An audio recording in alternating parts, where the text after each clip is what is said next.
voilà, des accords signés, des accueils en grande pompe. Comment Israël réagit? De quel œil Israël voit cette nouvelle place de l'Iran sur la scène internationale? C'est sûr que vu d'Israël, Israël ne participe pas, je dirais, à cet enthousiasme en Europe. Vous avez parlé d'offensive des sourires, c'est vrai.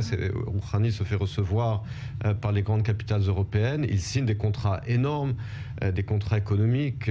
Les Européens se dépêchent évidemment pour bénéficier de la levée des sanctions, les Italiens, les Français, et puis bien entendu, réhabilitation diplomatique et internationale de l'Iran.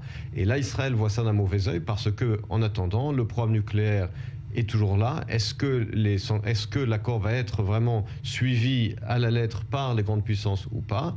Israël se pose la question, effectivement. C'est le doute pour Benyamin Netanyahou notamment. Alors, on va faire mention à présent du programme de Rouhani. Il est aujourd'hui à Rome. Il sera en déplacement demain à Paris où il prononcera un discours, discours particulièrement étonnant puisque ce sera le 27 janvier. Donc, 27 janvier, jour de commémoration de la Shoah. Oui, alors là, effectivement, il y a quelque chose de surprenant avec le timing. C'est-à-dire que Rouhani, effectivement, va s'exprimer à l'UNESCO à Paris demain, le jour de la commémoration de la journée internationale de la Shoah.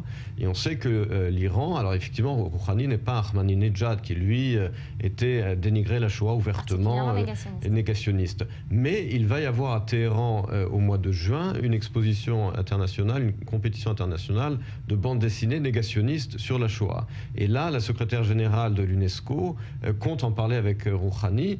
Et cela, c'est un exemple, encore une fois, de la façon dont l'Iran, en dépit de la levée des sanctions, en dépit de sa réintégration économique et internationale, continue dans cette politique négationniste de la Shoah, d'appel ouvert de destruction d'Israël. Et la question de savoir est-ce que les Occidentaux, est-ce que les pays occidentaux, à côté de cette politique de réintégration, vont rester fermes sur la politique négationniste et de menace de l'Iran vis-à-vis d'Israël. Et voilà, des hasards du calendrier qui font parfois grincer des dents. Merci beaucoup, Merci. Emmanuel.